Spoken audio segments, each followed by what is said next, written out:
Protest. Protest can show up as either an active or a passive thing. Active protest is easy to see, as it's usually fairly vocal with a number of complaints to match.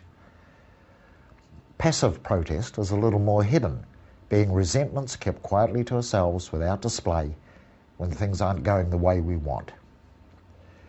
When quietly feeling bad about something, we are in a condition of passive protest over that situation or thing.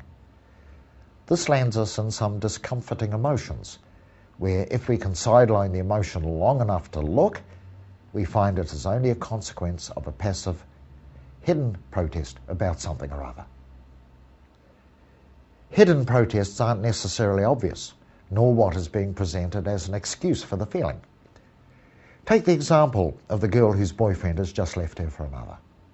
Firstly, there's a huge display of active protest with behaviours to match, plus a lot of passive protest showing up as hurt and negative emotion. The reason presented is, my boyfriend left me, which is supposed to explain the state of mind being experienced. This is a load of rubbish, as the boyfriend's moving out should be no reason to feel bad. There has to be something more substantial behind this. Also, we know it's rubbish, as the statement of it does nothing to make her feel better, rather the reverse, as the more she states it as the reason, the worse she feels. On looking deeper, we find a whole array of other separate protests running concurrently.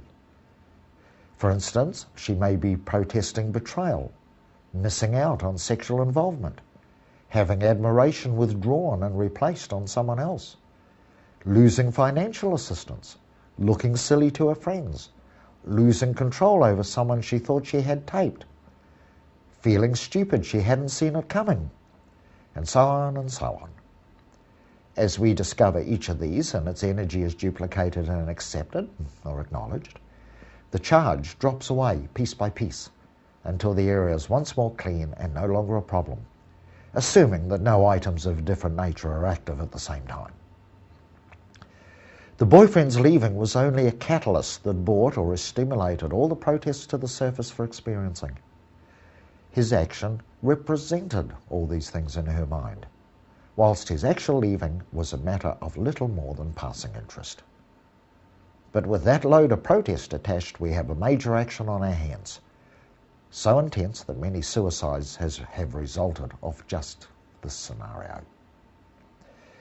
These feelings can really hurt, the pain sometimes being too great to contain. And every one of them is based on an array of specific protests that feed the energy like petrol on a fire. This has proven an extremely effective therapeutic tool, though there is sometimes a problem. The average person, being so focused on their discomforts, seldom has the awareness necessary to contact and recognise what the protests are, even with the assistance of a well-trained clearer who knows what he's doing.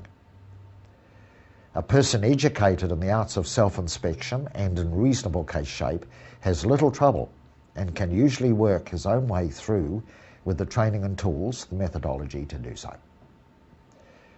Lacking both the knowledge and practice of controlling their own mental procedures, members of the public need to be raised to a stage of awareness where they can confront the necessary factors, instead of continually injecting false leads and erroneous causes. Such folk can be brought through okay. It just takes longer and may need a more highly experienced clearer. The unfortunate thing with protests is that they get in the way. When a person is trying to contend with the distresses generated by hidden, unsuspected protests, they are heavily distracted from looking at the very things needed to clear their case. They become so focused on the hurt, they cannot put it aside long enough to see beyond it, the hurt absorbing all the available attention. Learning what's needed to do about it is a matter of appropriate education. Meanwhile, suffice it to know that the area normally responds to standard learning and clearing as a matter of course, allowing that some cases may prove more resistant than others, sometimes extremely so.